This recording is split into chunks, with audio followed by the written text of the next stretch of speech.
You're listening to the Mind Your Business podcast, episode number 78.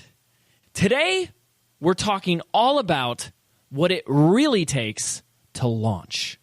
So, stay tuned. Hi, I'm James Wedmore, and I've built a 7-figure internet business that offers the financial freedom to do what I want when I want. And I'm the first to say that hard work and hustle are not essential ingredients for your success. So, how do you build a thriving business from the inside out? This is the Mind Your Business podcast, featuring myself and co-host Phoebe Morochek. All right, hello listeners, James Wedmore here, and welcome to the Mind Your Business podcast. We are doing a very special bonus episode here, a bonus Wednesday episode, and I have a very special guest with me, the Mr. Zach Spuckler. Thanks for having me. So, Zach, I'm so glad you're here because we just wrapped up our Inner Circle Mastermind retreat. I don't know about you, but I'm like super pumped and energized, and we were kind of thinking like, oh, we definitely need to do this podcast episode. Will we be tired? I don't know. I'm definitely not. But how are you? I'm just curious, like, how are you feeling after the retreat? Yeah, I'm feeling good. I mean, we just wrapped up, and I've been in it for over a year now, and it's just gotten better and better every time. And I mean, I could use a nap, but I'm ready to do work.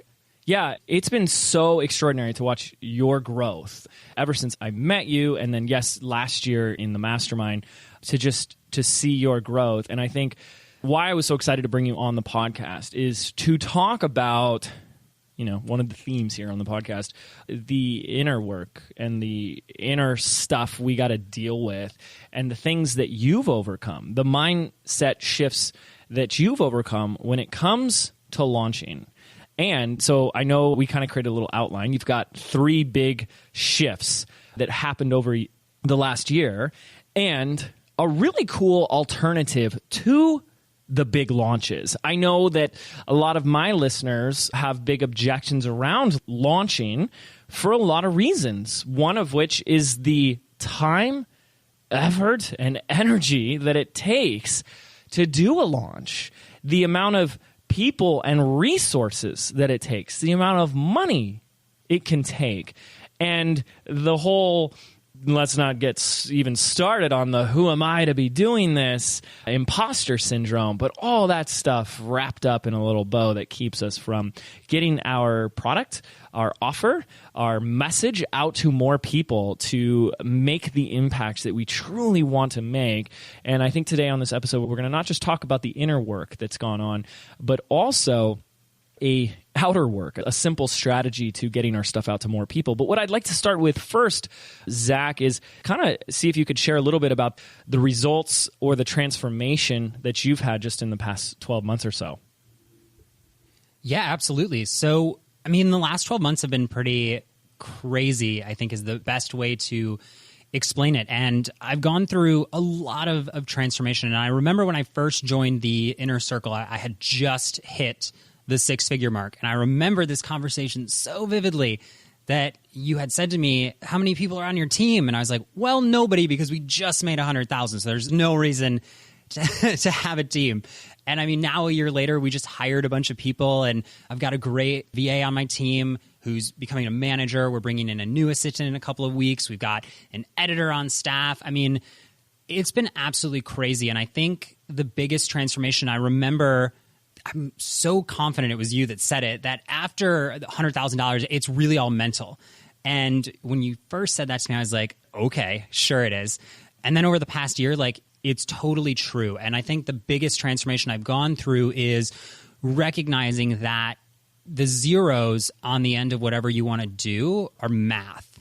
And the work that goes into it has nothing to do with how much money you spend. It has, you know, I mean, those things matter. But if you don't do the inner work first, if you don't figure out where you need to anchor yourself, where you need to let go a little more, and where you need to like really have a good, long, hard look in the mirror and have somebody else look at you and say, like, no, that's not working.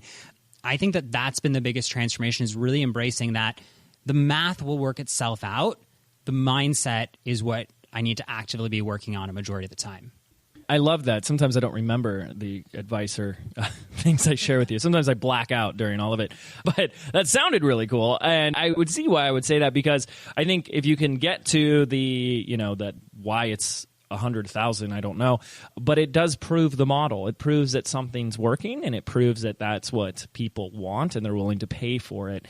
And now it's like, okay, great. How do we scale and we grow? And really, how do I get out of my own damn way so that can happen? So let's start there, because I know we have 3 things that we wanted to talk about. But the first one you really started to bring up already was the going from Han Solo to a man of one, the solopreneur, to attracting a team. So if someone like myself a year ago says like, hey, Zach, you should probably have other people helping you, you go hire people. There's the action item of doing that, like go do this thing. And then there's the pushback or resistance or the yeah, but. So can you take us a little bit about what was going on in your head that would have kept you from that, and what you kind of did to overcome that? Yeah, definitely. So I think one big thing was I was an unadmitted workaholic. And I was one of those, I now think they're awful people, but they're not. They're just misunderstood. One of those people who was like, I'm just so busy all the time. Like, how great is it that I'm so busy? Like, oh, you work 20 hours a week in your business? I work 80, so I must be doing so much good stuff. And as I really started, working myself to the bone at some points, I started having, some mental health issues, and I was just like, this is not really what I wanted to build. And I had to step back, and I'm long-winded, but I promise I'll come back to the team. I had to step back and say, why did I actually start the business? And I remember, going on vacation as a kid, and I remember thinking in my jobs as a teenager and even in college, I don't want to do this for the rest of my life. And yet here I was escaping a boss, wow, how great to escape a boss. But I built a prison instead of a 9-to-5. So I had convinced myself that being a slave to my business 80 hours a week, 90 hours a week was somehow more valor than working a 9-to-5. And I think it's really common with entrepreneurs that, I was like, I'm better than that. All I do is work. And so when the work finally caught up to me and I realized that, number one, we were going to cap out. We were going to cap out at $100,000. And not only were we going to cap out at $100,000, we were going to cap out while I was killing myself. So I wasn't ever going to make any more money, and I was going to hate my business and my life. I stepped back and I decided that that's when it was time to really bring on a team. And the biggest thing for me is when I joined the Inner Circle last year, I was like, whatever James says, I'm going to do it, because the guy knows what works. I remember why I joined the Inner Circle was I was on one of your monthly coaching calls. I think we still talk about this sometimes. You had said, I got to be off by 7:30, guys, because I want to go surf. And I just remember being overwhelmed. I was like, I will never have that if something doesn't change. Because my life is not, I need to be done by 5 so I can go enjoy my life. My life is, I better wake up in the morning and stay up late so I can make $100,000 and feel good. It's so funny because I share that story as well, but from my perspective, there's another lesson there, right? So it's so cool to see both sides of that. That was just wow, what a moment, because what happened is when we got on our call in our interview talking about, the offer for Inner Circle, one of the first questions I asked Zach was, well, why me? That was his answer. He's like, well, you were on a webinar and, you said I got to go. I got to go surfing before the sun sets. And that was probably more of a breakthrough for me than it was for him, because I really started to get how much, when you're a personal brand, when you're the authority, the leader, the coach, that your actions speak so much louder than your words, that it's who you are and who you stand for that will attract others to you. And to bring this full circle to what Zach is talking about, people aren't going to be attracted to Zach or someone else because they're the hardest working person. People don't look at a 14-hour-a-day workaholic and say, oh, I want that. Some people do. Okay, so some people do. Don't get me wrong. But the majority of people, they're not waking up in the morning and saying, if I could only work longer and harder for the money I make. Please, where's the guy out there? Where's the gal that's working the hardest and sacrificing their family life and their health the most. Show me that person. I'm going to go sign up with them. And so we both had our own breakthrough at different levels that really show that like you first is so important. And part of that does mean bringing on a team. So take me a little bit through that. What are some of the stumbling blocks or struggles you've had to deal with the moment you're like, okay, let's start attracting a team? Yeah. So I'm always hesitant to share because I never really went through the traditional hiring process. I actually kind of like that because it brings this alternative dimension to it. And one of the big reasons I didn't hire was because I was like, oh, you got to make the Google form and then you got to do round 1 interviews and round 2 interviews. And it was, I'm so overworked. I don't want to do more work to work less. I just want to get it done. And so you're in this catatonic state of like, I need to do less to do more so I could do more with less. So I better just get back to work because I don't even know if I'm doing more or less right now. And so I got caught up there. I finally reached out to a friend in business and I said, who can you recommend? Like, I just need somebody. And I'm like a total softie. I wear my heart on my sleeve. And we had the interview. It was like 5-10 minutes long, which in retrospect is like the worst, but it ended up working out really well. And I was like, so here's the thing. I'm a hot mess. I have no systems. My email's out of control. All I know is I need somebody to come in and fix my life. I jokingly said, I'm like, I need you to be like that Oprah show, like come in and fix my life because it's a disaster. And she totally did. And, I gave her that space to grow. And I don't remember a specific moment, but I remember like a momentary feeling where I was like, oh my gosh, I don't have to worry about my email. It's not a problem. I don't have to do anything. Like we get to the point now where she sends me a weekly report and I go in and respond to the emails that need a response. And oh my gosh, I was spending hours in my inbox and you don't realize how little you're doing and how much mental space it takes up until you actually get somebody in there to fix it. And once that happened, I started getting like the outsourcing bug. And I'm one of those people are always like, oh, how do you find someone to do that? And I'm like, I know exactly what I want. I know when I want it done. I know what I'm willing to pay. And I'll post it in a Facebook group. And so, during our last launch, we hired somebody to be they turned our sales page mobile ready. And I was like, we need our sales page mobile ready. We use Instapage. It's basically built in. I don't have the time. I got $150 and I need it done by 5 p.m. And we got somebody in. It was done. And when I finally realized, I think, in this last launch was that hiring was never an external issue. It was always an internal issue because I didn't know what I wanted. I was so busy being overworked, I didn't know what I wanted. And now that I know what I want, when I want, and how I want it, most of the time, it's pretty easy to just go out and find somebody. It's really easy to just say, like, this is what I need. This is how I need to be supported. Can you do that? Yes or no for this dollar amount? It makes me want to do less and less and less. All right, so I love that, and I think I definitely want to talk, because I can feel it coming up from the listeners, about that question, the objection, the voice in their head to say, yeah, but I can't afford. And I'm going to give my answer, and then I'd love to check in with you and to see if that was something that you really went through, even though you're like, oh, okay, I hit the 100K level, but it always feels like you don't have enough. But for me, like the first thing I can say to our listeners who are feeling that is that right now, when you identify what Zach is saying, get really clear on what you're hiring for and what they're going to do, when you're actually asking for that, you might want to start asking, what is it costing me to keep doing that? In other words, if that came off my plate, if I didn't have to do that anymore, if someone else took care of that and I didn't even have to worry, I had the peace of mind, what could I do more of? Where could I fill that time and that space doing something else?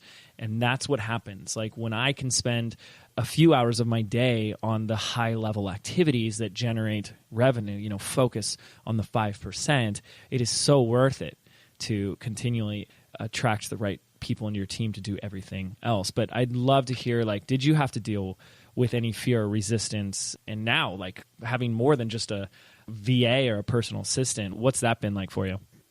Yeah, I think that's a really good question. And I get this question, or I guess I get this response that I'll share. And I share it all the time on like my webinars and my trainings. So people will be like, I don't know if I can afford this. And I always say there's two types of I can't afford this. There's the, oh my gosh, this is terrifying. Like, what if this doesn't work? And then there's the, we're not going to eat tonight if I hire this VA, right? The second group of people, like, your business is not your problem. You've got some other stuff you need to work out first, right? But the second group of people, like, I totally relate to that. And something that, maybe I'm sharing this for the first time. I don't know if we've ever talked about this, but when I initially invested in the Inner Circle, and I basically told you, first off, it's a story for another time, but I made it so hard to let me in. I still don't know why you did. But the investment was about 90% of my money at the time. I mean, it was everything I had. You know, I'm a very fiscally responsible person. I'm boring for my age. And I was like, this is terrifying. And what I had to do was say, like, what if this doesn't work? And like, what if I do invest the 20 grand? Like, then what? Right. And ultimately, like, two things happened. There was like, well, you're out 20 grand and like a really great life lesson at a young age. Right. Or it goes great. And I was like, well, and then there's a third option, which is like, just keep working. Like, you already hate your life. So I was like, well, what's working right now, like, isn't really working. So those are my two options. And I think that there's this false belief that like you make that switch and like, oh, now you feel great about it and everything, but you don't. Like, I remember before we had our call, and I think that, I mean, this is just more money mindset stuff, but I think it still comes into play when you hire. I remember thinking the investment was going to be 50% of what it was actually was. And I was talking to a friend and I was like, it's going to be 10K. I'm so nervous about it. And she's like, why? And I mean, I still struggle with this now. And I was like, because I don't know if I'm worth 10K. And that's what it really came down to. I was like, well, am I worth $10,000? And I remember this is the second time I cried at my local Starbucks bathroom because I'm a hot mess 24/7. And I was like, man, like that was the realization. And I was like, no amount of external work, you know, like you get the temporary hits, right? Like you're great, you're awesome, you're worth it, right? Like that external validation is great, but it's temporary until you do something to push yourself. And there's a quote that I just love to live by, Theodore Roosevelt, and I never get the quote right. So, you know, if you Google it, it's going to be wrong. But it's essentially, courage is not the absence of fear. It's the presence of fear in doing it anyway. And I think that that major investment for me was the first shift. And it was a big enough investment that it really shifted me and got me to start hiring people. But I think that everybody has a different level of shift. And that's what it is I wish more people would talk about that it's not like, well, I decided, so I did it. Like, no, I decided, so I did it. Then I cried. Then I had a panic attack. And then I second guessed everything I did. And then I was like, maybe I shouldn't hire a VA because I just joined this mastermind. Maybe I should just do it myself. And it's that internal struggle gets quieter at the level you're at. And then it starts again at the next level. So you're never going to get away from that. And I know the question was hiring, but I love to talk. I think that that's the big thing to realize is that when you know you need to hire somebody, and I have a good friend who loves to say the answer's in the question. So when people are like, do I need to hire somebody? There's a good chance you already know. Trust yourself to take the risk and trust yourself to be able to handle the fallout or find the people around you to handle the fallout, right? Because I have great friends where when I make a big investment, I'm like, oh my gosh, I'm so scared. What am I going to do? And they're like, you're fine. It's good. And you have to work through that. So when you're ready to hire, the big shift is not make it peace with yourself and be ready to hire. It's you're going to be scared. It's going to be terrifying, but it's like waiting in line for a roller coaster. As soon as you get over the first hill, you're like, okay. But you don't lose the fear when you go to the next biggest coaster. You're still afraid, but you're never going to overcome that fear until you overcome that fear. And this is so huge that you bring this up because I think a lot of people have this belief or this illusion that they have to get rid of the fear first before they do it, right? Or because I'm so glad you brought up all this the internal chaos that goes on and the internal dialogue, like, oh, that has to go away first so that I can have the confidence to do it. And it's like, no, that's probably inevitable. If you're already hearing it, saying it, feeling it, and going through that now, like, it's unavoidable and you can do it anyways. And that's what we always want to encourage. So that's so great. And I reflect back on the first official, and I'm doing air quotes, team retreat that I did. And this is the end of 2014. We had a big growth year. That was what I call my first breakthrough year in business. And I had 3 team members come out to my office for one day.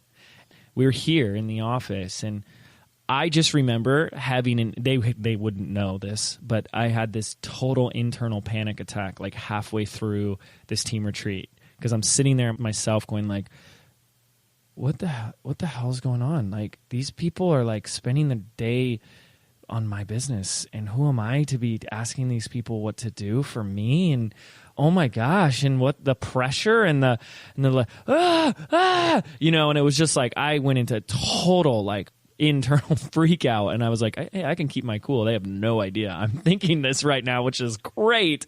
But I mean, wow. So like kind of like what Zach is saying, we like to say, new level and new devil. So I love that you're sharing that. And that's one thing that you had to go through. And now you've got a team that really helps you, and you're about to go into another launch. One reason why we're talking about this. But there were a couple other things that you had to go through or shift or work on to get you for your transformational year, which, by the way, we haven't really said, Zach is a young guy, 23 years old. And last year, 2016, 4X'd? 3X revenue, 4X sales. Awesome. And so these are kind of some of the things that it took. And I love like letting people in a little bit into like all the stuff we go through, the internal emotional roller coaster of growing your business. What else? Well, I think, first off, I have to say, like, lucky you, because you've known me long enough to know that I don't hold the internal struggle. I'm a crier at like everything. The other thing was I just recently had this kind of, breakthrough. And I love that you use the word breakthrough, because for a long time I was like, oh, breakthrough means like it's this big aha moment. The clouds part, the sun comes down, like everything changes. And sometimes it's just like, oh yeah, okay, cool, we'll change that. I was in Mexico recently with somebody I actually met in the Inner Circle last year. We were there on a mastermind trip, and I woke up and I was like, man, I don't want to work. Like, I want to enjoy the beach. Like, I want to go have a gin and tonic, chill on the beach, and do nothing. And then I want to, after that, go get a 2-hour massage and not deal with my business. And I picked up my phone. Actually, I use Slack, but it sounds better to say I picked up my phone. So I Slacked my assistant, and I was like, hey, can you set up this campaign in Infusionsoft? And she's just really started taking on more responsibility in our business. And I was like, oh my gosh, what if this is a disaster? What are we going to do? And I had this moment where I was like, okay, but here's the thing. Like, I worked so hard. I spent time winning a contest to be there. I spent money on a plane ticket. And now, in order to enjoy that reward, I had to let something go. And I was like, so there's two options here. I can, chastise myself and be like, well, that's why you're here, because you work. Or I could be like, no, you're here because you worked. Let your team own it. And that was the first part of the breakthrough. But we were walking to the beach, and I turned to the person I was with, and I said, I just feel so guilty. And she's like, well, why do you feel guilty? And I was like, well, because I'm going to the beach and my VA is working. And I mean, this is something that I'm honestly still kind of working through. But the breakthrough for me was, for the longest time, she said to me, and this stands out to me, she was like, most people aren't like you, and most people aren't like the people listening. And in our mind, everybody wants to leave their 9-to-5, right? I call it like the duality, where we're like, I'm so special, but everyone's like me. No one wants to work at a job. Nobody wants that, right? And I talk to my family, who's like, don't you want to be stable? Don't you want this? Don't you want that? And I'm like, no, don't you want to leave? And that was a big aha moment for me, is that you're hiring people who, like, you might hate email. Some people love email. Like, I can't get enough of launching and Facebook ads. And my VA would probably be like, don't even bring a Facebook ad near me. Though I don't know. She doesn't do our Facebook ads. Maybe she loves them. But she might be like, no, keep them away from me. And so what I realized was that as entrepreneurs, we are rewarded for taking the risks and doing the things other people won't do. And so my guilt is not creating a new job for her. It's not creating freedom for her. It's not doing anything for her. All it's doing is ruining my vacation. And when I had that realization that you can give stuff to your team and enjoy the fruit of your labor, and your team doesn't resent you for it. They respect you for giving them work, for giving them ownership, for paying them for their time, which is what they want, or they wouldn't have taken the job. That you can actually enjoy your life and your business, and you can be empowering your team to grow with you. And that was just so huge for me. That is powerful, because I think on multiple levels, we as entrepreneurs can have the experience of feeling very guilty when we're not working. It's almost as if the work becomes our comfort blanket. Like there's something comforting in the fact that it's like, well, at least I'm working hard, and there's certainty in that for us. And then when you stop, there's this uncertainty, and sometimes it feels like guilt. And for Zach, you sharing guilt to your team, that's huge, and I've definitely been there. But also just guilt to your customers or to whatever your commitments are in your life and business. And, the message I've brought up in the past that I just want to echo here on top of what Zach is sharing, it's so true. Like, what we are doing as entrepreneurs is taking on that risk so that we can provide those opportunities for jobs. I mean, we create jobs. I think that's friggin' awesome. But we're taking on that risk, and that's huge. They don't want that risk. They want the opposite. They want stability and certainty. But when I started reframing the value of the rest, the value of recharging my creative energy, and how that will affect everything I do, from the way I interact with my team, the quality of ideas, the level of productivity and effectiveness I have. The moment I saw how powerful rest is, the moment I was able to say, well, this is easy. This is work. This is part of the job requirement, is James has got to relax and love the deliciousness of the moment. And as soon as I was able to do that, like, my logical brain was able to really just be like, okay, cool, like, no guilt. So I love that. What else? What are some of the other things that you feel like you've had to grapple with in the last year? I mean, I think another big one was, definitely charging more money. And I think that was, definitely in line with, like, putting myself out there more. And I remember having a conversation with somebody. I'm like so situational about everything, but I remember having a conversation with somebody, and I was like, but if I charge more money, people will be upset because I wasn't charging that before. And they said something to the effect of, if you bought a book at the bookstore and you tried to call the author's personal cell phone, and they were like, hey, I don't do phone calls, would you be pissed at the author, or would you be like, why would you call in the first place? And I was like, why would you call in the first place? And they're like, exactly. So what you have to recognize is that as you level up, that you do charge more to create that intimacy with your higher level clients, and that you have to charge more money to bring out the right clients. And that if you don't create these, not necessarily multiple offers, but multiple price points, or even just increasing your prices if you're working one-on-one, that the only thing you're doing is devaluing yourself. And I remember having a conversation with somebody, and even at the Inner Circle retreat this weekend, that people are like, well, I would have done that, but it was only $2,000, so how good could it be? Right? And like, I'm sure there's people listening like, what do you mean only 2,000, right? That's where you are right now. And that's totally okay. But as you level up your business and you reach more clients, if you don't start charging more money, your worth almost declines, because people are like, dude, this guy's been doing it for 5 years and it's $100 to get on the phone with him. Like, how good can he be? Right? And so there's this, it's like this two-sided coin of like, charge more money or you won't be worth more. I think that was a huge thing for me, was charging more. And I still struggle with that now. Well, and just to bring it full circle to what you shared earlier about the shift and the transformation and the permission you gave yourself to step up and be more coachable and take more action, all stemmed from saying yes to a high-ticket item, something that was a huge investment. And that really is an experience of you saying, I'm worth this, my business is worth this. And I think so often people are coming to the pricing question from how much should I charge for this? And they answer it by using questions, well, what will people pay for? How much will the market pay for?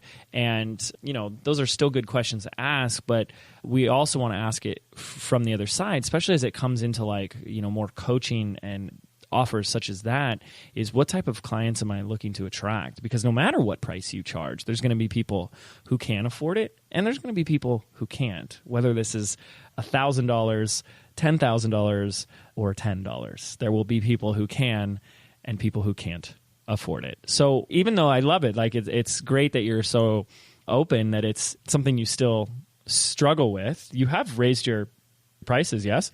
Yeah, I've definitely raised my prices. And I think there was one thing that you said to me, and I remember last year I didn't want to do coaching. And I kept telling myself, I'm like, I don't like coaching. I don't like coaching. I don't like working with people one-on-one. And what I realized eventually was that it's not that I don't like working with people one-on-one. It's that I was so undercharging that I was becoming resentful of my clients. And I think that there's this big thing that we don't necessarily think about that is like, as your business grows, everything you do has an opportunity cost. And so it got to a point where I was charging so little to my clients that I was losing money on my clients, not because they weren't paying me, but because the more time I spent with them, I was throwing away activities that could have been growing the business. And what people don't necessarily get is whether you're money driven or impact driven, or you want to hire and create more jobs, it doesn't matter. You can't do any of that without money.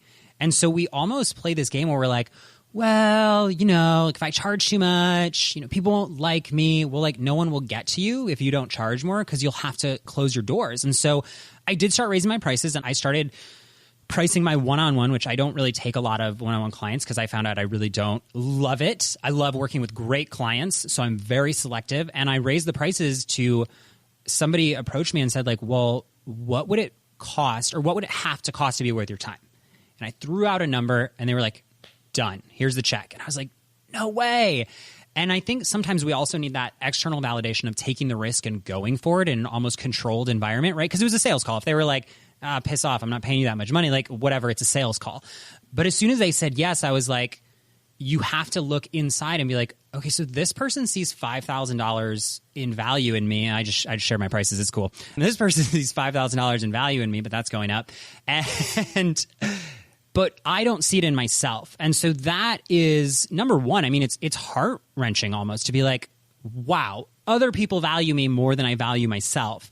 And when I started realizing that, I was like, okay, then I need to start doing the work to value myself. And sometimes it goes beyond pricing. Like, it's not just pricing. It's like having real conversations. Like, do you not value yourself because you're not building relationships in the real world? Do you not value yourself because, like, you know, for me, I used to be a lot heavier, and I continue to see myself as heavy. And that's something I've struggled with for years. And, you know, so there's always a self-worth in me that's like, I'm still overweight. I'm still not healthy. People are looking at me and like, oh my God, this guy's so unhealthy. How's he doing in his business, right? There's objective moments of clarity. And I call it like the damn you look good moments, right? Because for me, you know, every once in a while I catch myself in the mirror and you're just not, you have that preconceived notion of how you look, but sometimes you just catch yourself and you're like, damn, I look good, right? And I realize that I need to have more of those in my business, and that everyone else is seeing that moment of clarity because I have this internal crap that's creating the reflection I see. No one else does. And so as I started to realize that these moments of clarity are not ego, these moments of clarity are not lying to myself, these moments of clarity are me having a moment where I'm so out of my head, or I'm so focused on what I'm doing, that I'm actually seeing who I am to the rest of the world. And I have to honor that, or all I'm really doing is, and this was huge, I don't remember who told me this, but they're like, what you essentially do when you undercharge, or you don't charge enough, or you don't raise your prices in alignment with your value, is you're telling the rest of the world that they're wrong, and that everything they think about you is wrong, and that you are so confident that you're not as good as they think that they must be the problem. And when somebody explained it to me that way, I was like, oh my gosh, I'm the problem. Right? Shocker. And that was when I think, you know, that again, it's something I'm still working on, but that's where a lot of the inner work is like waking up in the morning being like, I am really grateful for my life. I am very happy. I am very fortunate. And just knowing that the part of me that allowed me to say to my team, hey, can you just throw this in Infusionsoft, is what allows people to see that higher level value in me. And so in this really twisted way, like it's all interconnected, whether you're hiring or spending money or raising your prices. At the end of the day, when there's a dollar sign, or there's a sense of guilt, or there's a sense of reflection, you know, at least for me, it almost always comes down to a self-worth issue that has to be addressed in an objective way. Man, first off, I love what you're sharing about these moments of clarity, or as Pink Floyd would say, these momentary lapse of reason. Are you saying that to get to these moments? Because I know, like, and I think some of our listeners know exactly what you're talking about. How do you access those? Is that what you're talking about when you talk about the gratitude? Yeah, I mean, I don't know if I necessarily have like the on-demand way to access them. But I think the big thing is having a really logical conversation with yourself. And there's a really fantastic book that I'm totally going to space on, so I'll have to look it up. But there's this book I was listening to, and it basically was, when you're having these moments where you're questioning your value or your worth, what you need to do is bring a lawyer into your head and have them argue that you're wrong. And for me, that was huge because I was like, I'm such a logical person. Like, I really am. Like, I'm total creative, but at the end of the day, I'm like, but the numbers don't say that. And so what you can do is if you're having a moment where you're like, I don't know if this is me or if I can charge more, you can walk through an exercise and say, okay, so let's say I want to charge $10,000 for a retreat, right? I can say to myself, oh my gosh, Zach, who's going to pay $10,000? Why would anybody want to learn from you, right? And then I can say, okay, so my mind lawyer is going to come out. He's going to be like, Zach, you just helped that person do a 6-figure launch. How is 6 figures not worth 10 grand? Zach, are you kidding me? All these people are writing you testimonials. Your sales page is crammed with testimonials. You had to take testimonials off so your sales page would work. Zach, are you serious? There's people who literally reach out to you asking to write you a $10,000 check. How can you not see that? And so even though it doesn't turn off the voice, you're not like, oh, wow, everything's great. I'll go ride my unicorn down to the bank and just, retire, right? It's not like that. It's just, oh, okay, so logically, this is not true. And so that is when, like we talked about earlier, you get to say, okay, this is me operating in the presence of uncertainty and fear because logically I'm going to be okay. I love this. And it's such a reoccurring theme on the podcast. And I couldn't agree more. This conversation of self-worth and worthiness. And gosh, one of our episodes that we just recorded talking to Dr. Michaela, this is a big thing that she brings up and works on with a lot of people. And I think it's so common because I think it's really tied to something with entrepreneurship, especially the successful ones, because a lot of the things, sometimes when we talk about what got you here won't get you there, what got some of us to a certain level of success is that hard work and that go, go, go hustle that came from a deep down core belief of not being worthy enough. And it's somewhere in our life creating this survival mechanism that if I worked hard enough or if I achieved or accomplished a certain monetary level or status or recognition, that I then would become worthy. And these are just the type of things that, number one, we want to start creating an awareness of, and number two, really starting to question and look at, are we doing something because we believe that it will make us worthy, or that right now I might not be worthy of something? And I just think it's a beautiful conversation to have. And I think on our episode with Dr. Michaela, she's going to take us down a powerful path to do that. But it's so great for you to share that because it's something I think we all struggle with and all deal with. And I am not immune to that.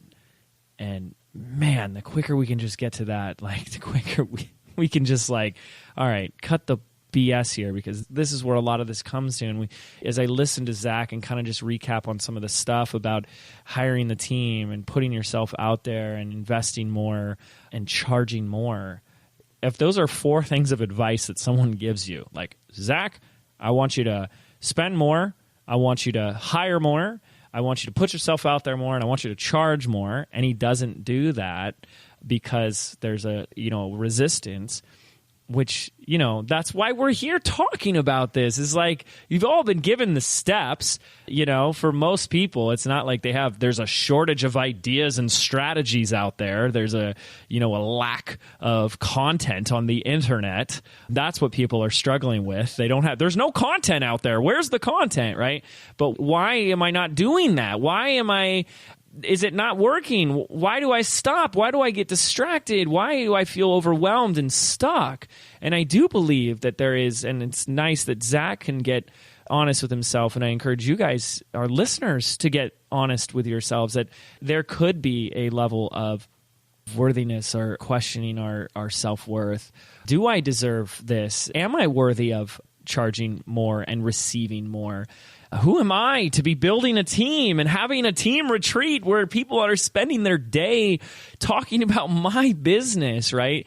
These are the type of things that we go through. And I think the number one thing is that as Zach is sharing that he's gone through these, he went through them and took action. He went through these things, dealt with them, and stayed on the ride, right? As the roller coaster went down the hill, that first drop, and instead of jumping off or just saying, okay, stop, I'm off. Like, nope, I'm not going to do this. He just kept going and, went with the free fall. It'll all be over soon, right? So I just love that. So thank you. One of the things I wanted to talk about and start to transition into as we go from the internal stuff of, bigger launches and reaching more people is how we can start to do this all in a way that is feeling a little lighter and easier and effortless. And I really believe you're on to something, the alternative to launching, because I really believe like there are certain ingredients that we need in order to effectively sell and get the yes from the people who are a right fit for our community and our products. And there is an environment that needs to be created. There are a certain amount of things that need to happen. We've talked about a few of those things here on this podcast. But I love what you're up to, and I'm hoping you can talk about this for a hot minute and share with our listeners maybe an easier, lighter way to launching something that you've been doing for the past year or so. Yeah, definitely. I mean, I think that, one of the things that's really poetic about what I'll share is that it almost unbeknownst to me was like created to solve my own internal problems, because the way that we've reorganized launching is, we're working on this kind of tagline for this concept, and you guys get to be the first ones to hear it, is stop launching and start showing up. And so many people get paralyzed by like, oh my gosh, I have to launch, I have to do this and I have to do that.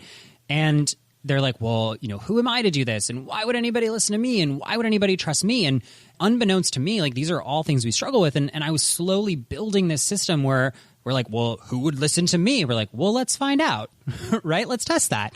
Why would anyone buy from me? Well, what if you told them why they should? And so what we do is 5-day challenges. And I always like to preface by saying this is not like 5 days of Instagram, 5 days to clean eating. Like it's not, even though we call it a challenge, we actually encourage our students not to call their challenges challenges. We encourage them to say like, create blah, blah, blah in just 5 days. And what it comes down to is you are creating a transformation for people. And what people struggle with is, number one, who am I to teach this? And so we kind of combat that problem by saying, well, what if you just don't charge any money and you show people what it's like to work with you for free for 5 days, right? And instantly, what we find with a lot of our students who are unsure is that you get this feedback from the audience that's like, oh my gosh, this is amazing. Oh my gosh, this happened to me. Oh my gosh, blah, blah, blah, blah, blah. And so that lawyer in your brain gets a little extra argument to be like, oh my gosh, look at all these people who are telling you can do it, right? So that's the first thing. The second thing is launching is really overwhelming, I think, for some people, because the two big launches that we see are webinars and video series, right? And so not to dog on video series, I've never done them, but they're expensive, they're time consuming, and they make you want to pull your hair out from what I understand. And webinars are great, but they are a system. And I tell people like our best converting webinar now was a 9-month process. You don't just watch the training, make the webinar, and make 10 grand like all the Facebook ads want you to think, right? That's not how it works. And so what's really great about challenges is that instead of having to create a webinar, instead of having to create a video series, instead of having to write a million emails, even though there's emails involved, what if instead you could show up, give people really simple step-by-step tasks, and let them prove to themselves and you that transformation is possible? And if you work with people like that for 5 days, why would they not want to buy from you on day 5, right? Because the other thing is people struggle with launching because they're like, I don't want to sell. I don't want people to think I'm selling to them, right? And what's so cool about challenges is people want to be sold to on the last day because you've just shown them what's possible, right? I almost compare it to walking through Costco, right? Those sample people aren't there to like see how much you love their samples, right? And I think sometimes that happens with freebies and webinars. We're like, look how great my free content is. We are restructuring that free content to actually be a sample there's no shame in letting people know what it's like to work with you and letting them decide if they want to buy the whole bag or if the sample was enough and they want to move on. And really coming to terms with it is a numbers game. Like 90% of people just want the sample, even at Costco. I mean, I would guess. So, that was kind of something that, came out of building this almost system. And so the concept is a 5-day challenge specifically designed to create micro commitments, micro transformations, show your audience what you can create for them so that instead of having to do the things that we see online, like, I'm so great because this, and look at all my testimonials, instead, you can just show up as who you are and let people decide if you're a great fit or not. And I mean, the feedback from it has been phenomenal, and it's something that's become like my baby, and I'm going to dote over it if I don't stop talking. And that's fine. I encourage you to do that because I think I talk to so many of my students and subscribers who are looking for an easier way to launch or something that feels aligned or a right fit. And I just keep going back to saying, well, why don't you start with a challenge? Or I'll give them a few options like, well, have you thought about a webinar or a challenge? And they kind of perk up when they hear the idea, the possibility of a challenge. And I have to be honest with them. I'm like, I've never done a challenge. And I will probably get to one. In fact, my team, after hearing Zach speak about challenges at the mastermind, is like whispering in my ear, like, okay, we should do a challenge about this, and we're going to do that. And I'm like, okay, great. I love it. Like, let's do it. So I'm really excited personally about the possibility of a challenge and what it can do for, like you said, overcoming or solving some of the mindset, imposter syndrome stuff that we're dealing with, and really just being of service to helping your community and providing an experience. And that's always what I've said is one of the top ingredients to a launch, however you see a launch, is to provide an experience for them, because that's what people will remember, is that experience. That's what will make the difference and the impact. And you can do that.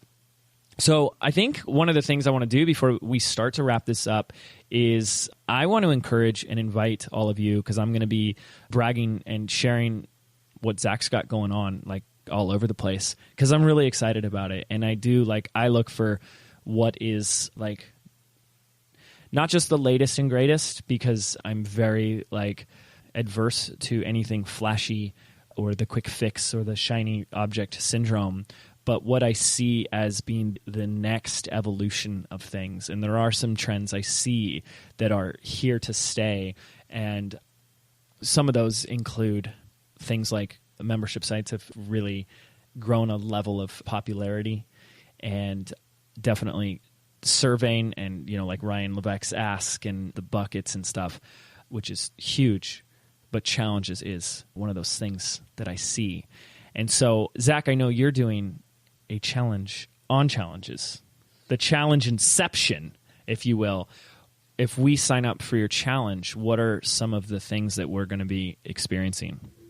Yeah, so it's really funny because we used to do webinars on challenges, and we would get feedback from our audience that's like, why don't you do a challenge? So now we do challenges. And really what it is it's funny, you call it a challenge. We can call it that here, but we call it a week-long event, right? Nobody wants to be challenged, right? And I can promise you that if you show up and do the work, like, we're going to push you, but you're not going to be challenged. And what we're going to do is walk you through over the course of a week how to actually map out a 5-figure challenge system. Now, here's something I'm very adamant about. I don't necessarily love the trends in the industry where it's like, oh my gosh, 6-figure this and 8 million figure that. But the reason we say you can map out a 5-figure challenge is because we know this is a system that scales up to and beyond $10,000. Like, we have the case studies and the people to back that up. So to be really crystal clear, what we're teaching you is how to map out and structure a really successful challenge launch. Even though it's not the same kind of launch, you're still putting your product out there. We're going to walk you through the steps of understanding how to structure it, because one thing that I will give you guys like a little sneak peek is we're going to help you figure out what to name your challenge and how to position it. And I tell my students all the time, I can tell from the moment my student tells me what their challenge is called or what they're going to do it on, if it's going to be successful or not. That's an absolutely vital piece. And so my guarantee to your listeners is that if they show up, not only will they get an experience, but they will actually get value. They will literally have a pretty simple starter blueprint to get moving on this. So that's what we're going to do, is really help you figure out how to name it, how to position it. And, okay, one other sneak peek, because I'm excited now, is we're going to tell you how much it's possible to make. And I've done things before. They're like, oh my gosh, the potential is unlimited. But we're actually going to give you this opportunity to plug in numbers, plug in what you think you can and can't do, and really like let that inner lawyer come out and have a conversation with you and actually look at numbers. I mean, they're projections, but so many people want to know. And so we decided, why not tell them? Why not stop hiding that it doesn't always convert at 100%? So we're going to take you behind the scenes and show you what we do, what's been really successful with our students. And so we would love to have you guys there. I'm so excited for this. And I have to stress that, as Zach is saying, that you can use a challenge to be selling your stuff, right? But it's also a massive list builder, just massive. So this is, I hear people wanting two things all the time. Like, I want to reach more people and I want to make more sales. And, we don't have to do those as like two separate things. Like, let's just use like the same, like one strategy. It's like, let's kill two birds with one stone, or, as I like to say, feed two birds with one seed. A little bit more positive there. So if this feels like a hell yes for you, right? You got to check in a little bit with your intuition. If it feels light, if it feels exciting, if it feels like, wow, like I have this offer, this product, this thing, and I want more people to get it, and a challenge just makes sense, or a 5-day experience where I get my audience to get a taste, a dose, a bit of me, where they're taking action and having these micro wins, and you feel like that is just so aligned with you, I invite you to join Zach for this. The link is jameswedmore.com/challenge. We'll have this set up in the show notes, or you can just go to jameswedmore.com/challenge, and you can go through your challenge on challenges. Challenge Inception. So thank you for this, Zach. This is great. I want to start to wrap up this episode. We covered a lot, and this is just like a really great conversation that I've been wanting to have. Again, as I've seen Zach's growth just in 12 months. Here's this 22 to 23-year-old kid who you're like, how long have you been in business officially? So my current businesses, we're going right on 2 years, but I've been online making money for about a decade. Selling whatever you can on eBay or something? Yeah. Yeah. I mean, if we're being official, like I sold my first thing on eBay in 1998. So we've been online for a while in that case. It was a chrome fender off a 1971 Honda CT70 Mini Trail. I sold it for $67. That was my first money made on the internet. A little fun fact for you there. So as we wrap this up again, like looking at Zach's extraordinary growth, I mean, man, you dove in, and I really want to acknowledge you for that, because it's just like, what a year. And now it's a new year and probably a whole nother level and a whole nother devil that you've got to deal with. So I'm so excited to play a very small role in supporting you in that. We looked at some of the things that Zach dealt with that we all deal with, what it's like hiring people, asking people for help as you build your business can sometimes feel weird, and trusting them, giving yourself that permission to take time off, that permission to put yourself, a lot of it is permission, man. I give all you guys permission. We had to do that a few times at the mastermind, didn't we? I did like just, jokingly, of course, just give people permission. It's not your fault. I blame society. We've been trained that you have to ask permission. You have to ask permission to go to the bathroom as a kid. You got to ask permission to ask a question. So it's in our nature, and I want to untrain you of that and just do, right? We're here to make the rules and not wait for permission to take action, as long as it's ethical and not illegal, of course. And just, investing more in your business, investing more in yourself. Any final words, any final thoughts to share with our listeners in order for you to have this episode be complete? Yeah, I think I'll just end it by saying, it doesn't have to be pretty. It just has to happen. And that happens whether that's emotional, physical, the sales page, the membership site. I remember like literally crying in a Starbucks bathroom when I launched my first course, like, oh my gosh, everybody's going to want their money back. Maybe I should just give it to them now and save myself the hassle of a week of turmoil. It doesn't have to be pretty in any way, shape, or form. just do it. And the more that you wait for whatever it is, and I truly believe everybody listening is like, yeah, I know what it is, right? Whatever that is that you're just waiting to do, the anticipation is the worst part. And I always tell people, if you really ask yourself what's the worst case scenario, and it's not that you're going to end up homeless, unloved, and dead, like just go for it, right? That's the worst thing that can happen. And honestly, generally, the worst thing that can happen is you're like, well, I lose $100. And like, yeah, or you gain a life. So just go for it and take the risk. So that's my final word is just, operate with the fear. Don't wait for the fear to go away. And of course, thank you so much for having me on the show. I mean, it's been a pleasure. Thanks for being here, man. It's been awesome. Thank you guys. Thank you for listening. And again, the link again to hang out with Zach and craft your 5-day challenge is jameswedmore.com/challenge. Thanks for listening. We'll see you on the next episode. Are you frustrated that no matter how hard you hustle, no matter how much you get done in a day, you still feel like you have little results to show for it? Do you feel like you're doing everything right, but there's still something missing? Well, what if there was an easier way? What if your business could be fun, effortless, and profitable? Phoebe and I have put together a free audio MP3 for you, compiling the 77 business affirmations for creating success from the inside out. And we want to give it to you absolutely free. This is your chance to rewire your brain for bigger results in your life and your business. To get instant access absolutely free, simply visit 77affirmations.com. That's the number 77affirmations.com.